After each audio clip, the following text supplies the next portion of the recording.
Hallo, Test, Test.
So, wir nutzen jetzt die letzten 50 Sekunden für einen Test. Test, Test.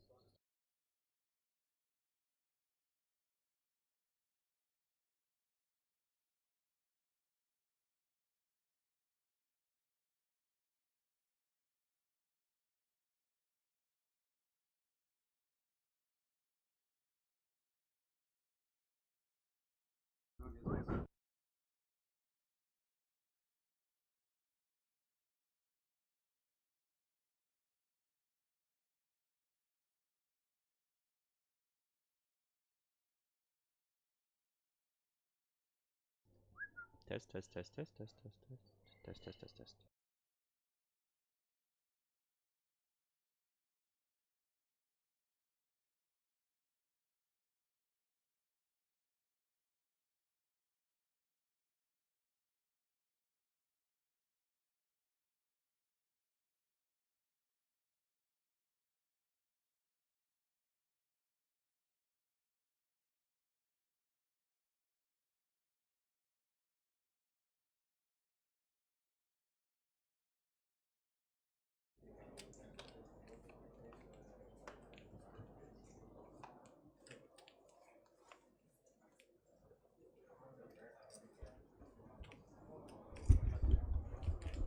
Alright guys, welcome back to the final table of the MPN Poker Tour.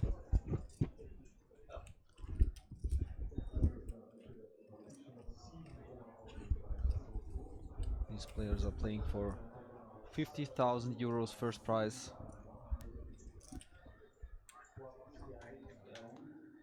And we're heading right into the action with Yarovoy on the button, queen 10 suited.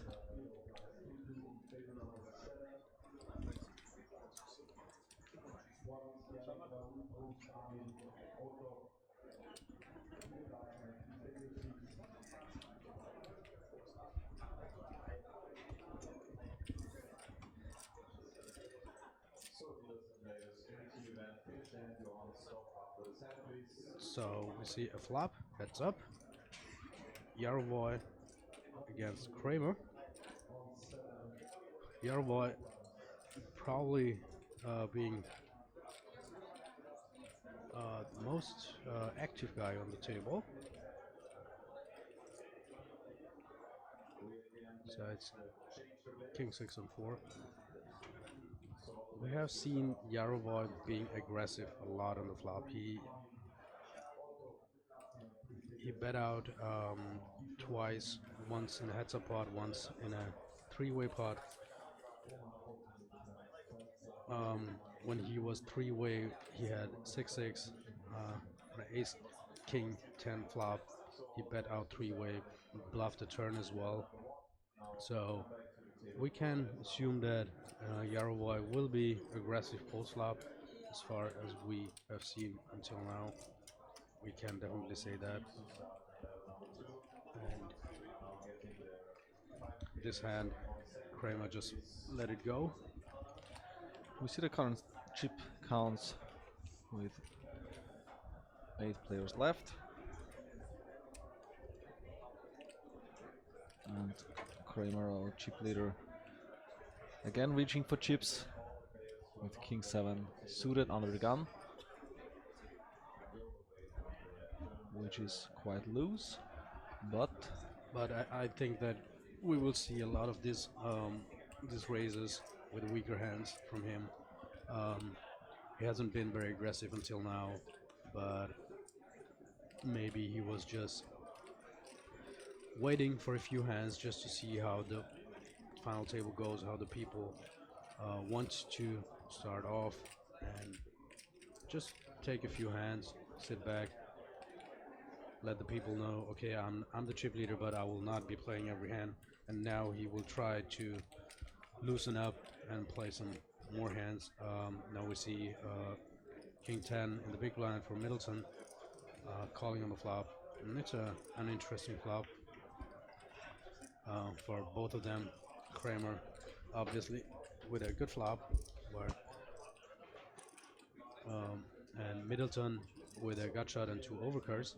And for Middleton, he has 2 possibilities, 2 opportunities now to deal with the flop. He can go ahead and bet out.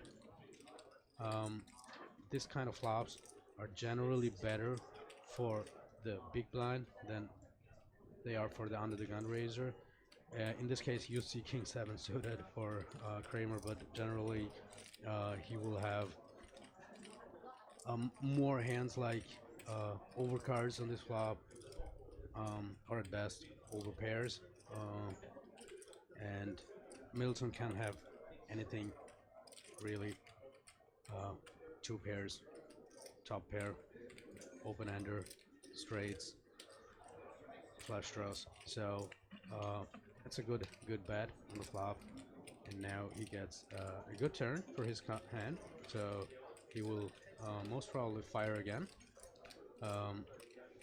It is, if you think, if you imagine Kramer having a really good hand, like an overpair, kings or aces or something, still, then it is very tough if Middleton goes ahead and bets flop, bets turn, and bets on the river. Unless he has a draw that missed, he will, like everything he bets for value has you beat.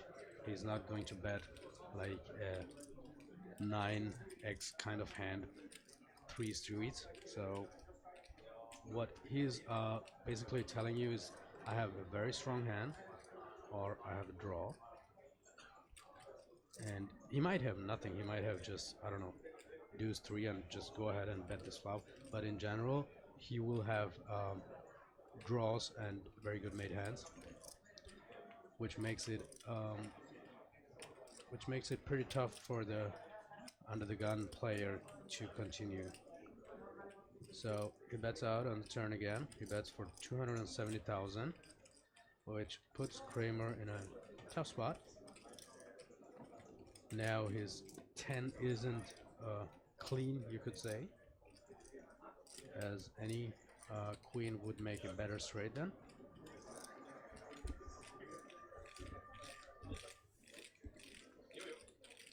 And he has to decide if he wants to continue, but he doesn't, because he cannot just continue, as if he hits a 10, he's not even making a straight, he's not sure if he wants to call a huge bet. And if he doesn't hit, he can expect Middleton to go ahead and fire rivers. So in most cases he would have to fold, and even, like I said, even if he improves, he's not sure he has the best hand. So given that, it's probably a good decision to let it go. And a very good play by Ben Middleton, who takes down a nice pot.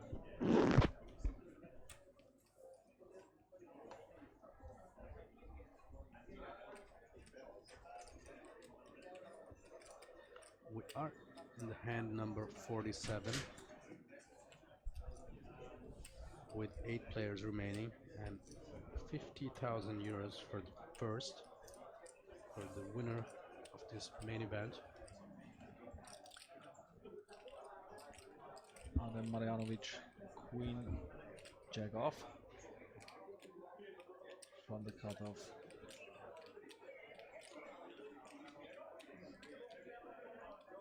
Open raises to 80,000.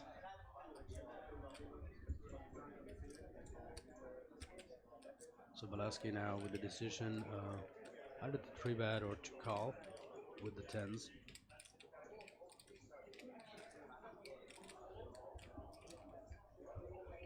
If he 3-bets, I think he will most probably 3-bet to call and all in if Marjanovic decides to 4-bet. The other option would be to just flat call, but people usually go ahead and open a little bit looser in the late positions, so a 3-bet is somewhat standard, I'd say, with 10s, with the intention of being all in against the open raiser. Marjanovic lays it down, and then we see the chip counts. Yarovoy leading the field with 68 big blinds, Kivan Karma second, and Hubalek in third place.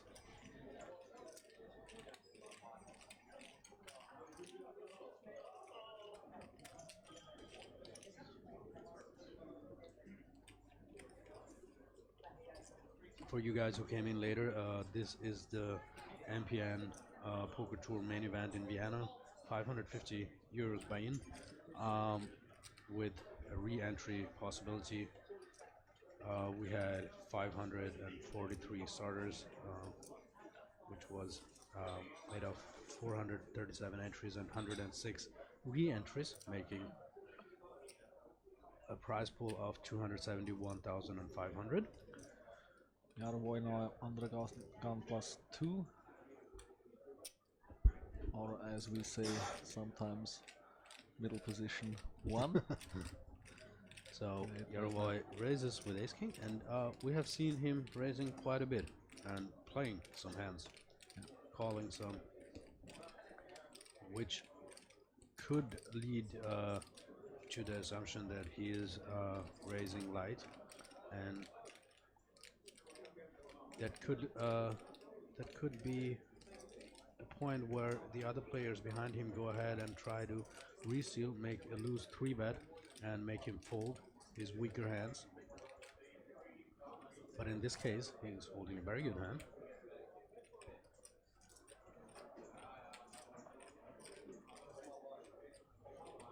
So we'll see what Velasquez wants to do. with his ace-9 offsuit. Maybe he wants to 3-bet.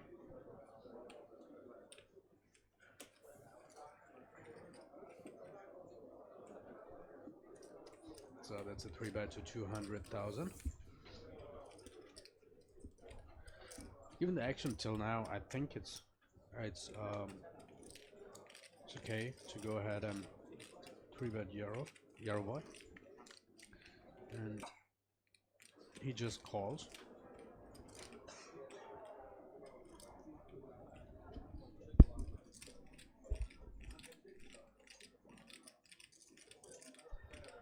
It's an interesting call. You could just 4-bet with ace king, but maybe he doesn't want to play a huge pot with ace king on a final table where he has a very good stack, which is okay, I guess.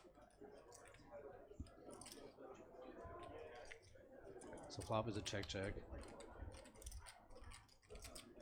Now this could be a trouble card for Velasquez if Yarovoy didn't bet, but he does. I think in this spot Yarovoy should probably check and let Velasquez bluff. With your ace king, you have to think on this board. You have to think, okay, what does the 3-better have? The 3-better re-raised you and decided to check back on the flop. So he could have a hand like yourself. He could have an ace king kind of hand.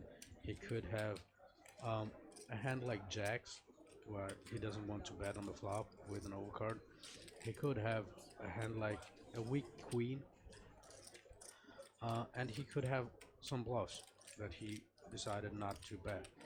On the king, if he had the jacks or tens, he will probably not be willing to put in some money if you bet. So you get folds out of worse hands. You also most probably fold out his bluffs, and you keep in his queens that he decided to check. That's probably not a lot of the hands he's holding, and you don't give him the opportunity to bluff. So I think with ace king, if you played it passively pre-flop by just flat calling the re-raise, I think you should be checking the turn and give your opponent the opportunity to fire the turn and maybe the river as well. So if you guys have any questions, feel free to use the chat box, like second hand Prokovan did.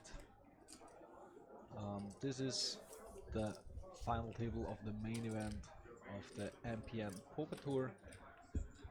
Had 2 starting days on Thursday and on Friday, and a buy-in of 550 euros, a total of 543 entries, built a total prize pool of 271,500, which means that the winner of this tournament and the winner of the final table goes home with 50,000 euros. We have 8 players left, and the live stream has a delay of 30 minutes, which gives us the chance to show their whole cards and get a better inside view on the player strategies. There also have been a couple of other tournaments during this tournament series. Besides the satellites leading to the main event, there has been a turbo event and also a high roller event with a buy-in of 1,100.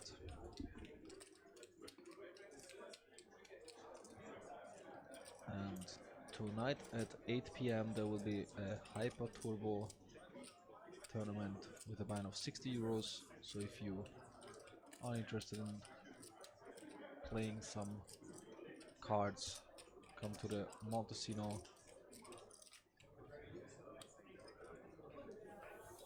As Martin speaks, we see Yarovoy keeping on with his somewhat light opens. He's been the most active on this table, resulting in taking back the chip lead. He started the final table with the cheap lead, got down, lost some, and now won back some chips and is on the top again. Killian Kramer on the second position with 2.5 million. And we have our short stack with 500,000 at blinds of 20,000 and 40,000 with an ante of 5,000. So for Jeff and I, it's snack time. We just got our meal from the Concord Cooks, who have delicious meals, 24-hour a day, 7 days per week. So even if you don't want to play poker but want to have great food, you should come to the Montesino or one of the other Concord card clubs. And we see Middleton having what I call the best hand in poker. So let's see if he gets some action.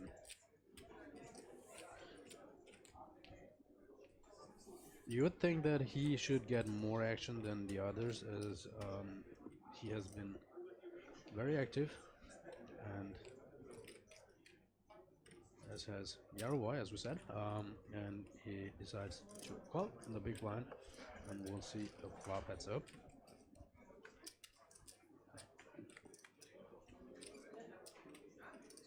So in this on this flop, we saw on a similar flop Yarovoy leading out with bottom pair.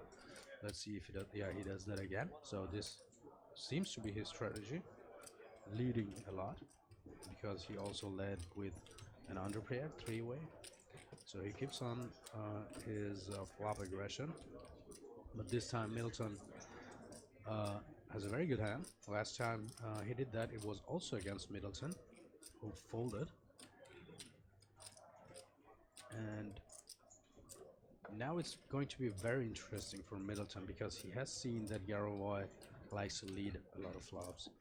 So if he thinks that Yarovoy is being light in these situations, then he should just call and let him bluff. If he thinks that Yarovoy could lead with some top pairs or draws, you think that he wants to raise. So he puts in a small raise. In general, as far as we have seen Yarovoy play, I think a call is the better option. The guys of you who were here already, like 15 minutes ago or so, we saw a hand where Yarovoy led the flop, bet the turn, and had to fold. So with that information, Middleton could have just called. What do you say, Martin? Definitely, yeah. I mean, especially when Yarovoy leads out that often, you're kind of... I mean, he cannot have a very strong hand all the time. And we already saw that he didn't lead strong. And given that, I think calling would have been the better option. I mean, you talk about the ace-10 king flop, right? Where he let out the multi-way pot and the sixes and bet the turn and had to fold versus a shove. So you know that he's not kind of having the nuts all the time.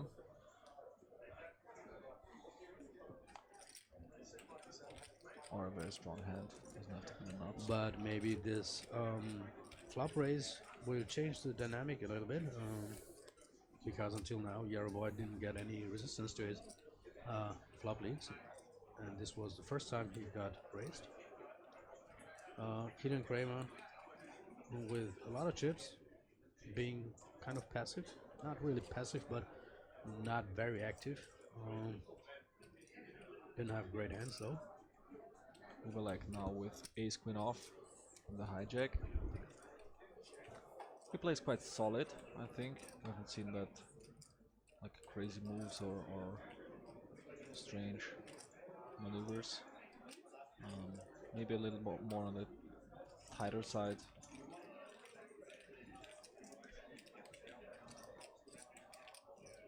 Although Hubelek was the player who check shoved the turn with his 2-pair. Always said that maybe a check call would have been better.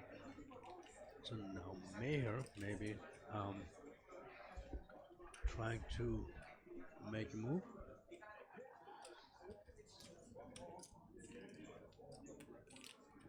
So we have already seen this kind of play a few minutes ago when there was an open with ace king and a 3-bet with ace 9 offsuit. Now I think Mayer just 3-betting Hubelek, thinking that he is tied and will fold a lot, 2-3 bets, and maybe also because Hubelek raised in late position and he wants to take the opportunity, being on the button, being in position in case Hubelek decides to call. And not a very unusual play to 3-bet here. And looks like he was right that Hubelek is tight and just gave it up.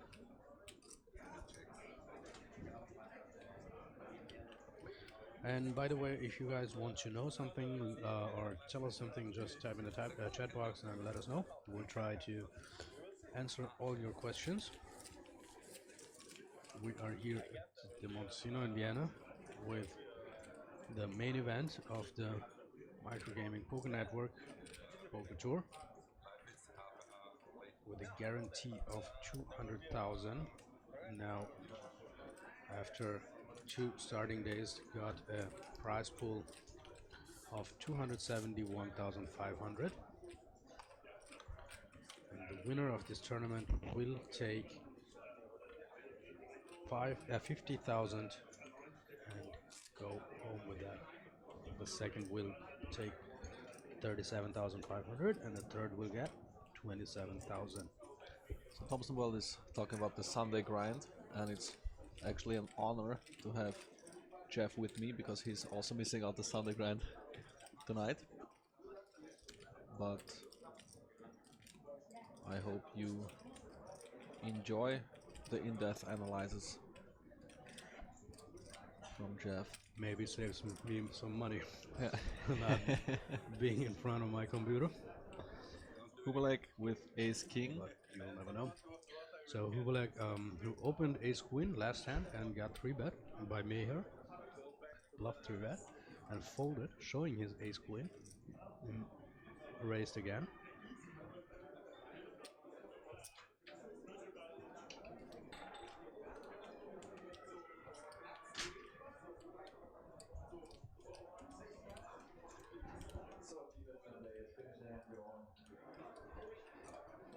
So Yarovoy, who has been calling with some kind of weaker hands with 7-4 suited and been raising with 10-5 suited, now flats on the button with Jack-7 suited, and it's a good flop for him. It will be interesting if Hubelek continuation bets, given the fact that he has been very tight until now. I could see him checking.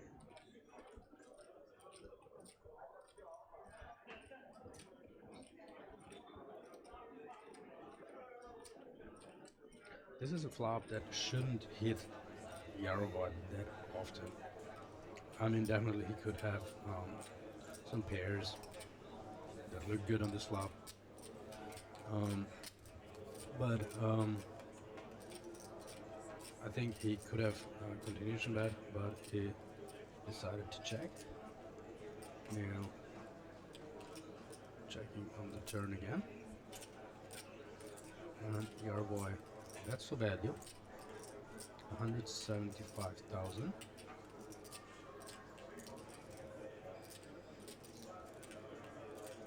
I think against a player like Yarovoy, it definitely makes sense to check call a flop because we saw him kind of bluffing.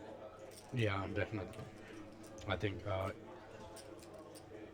what we have seen till now, Yarovoy will be betting a ton when you check to him.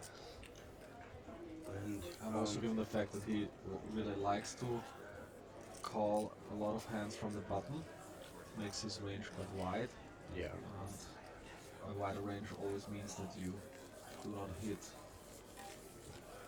the I flop mean, really great. I mean, if Yarovoy flatted with Jack 9, for example, I could see him just betting flop, betting turn, and whatever, just going on a bluff street. Street by street, and on the 10, it's tough with ace king, but I guess the fold is okay. I mean, if you call the turn, you'll have a pretty tough decision on the river. We have seen Yarovoy not willing to give up when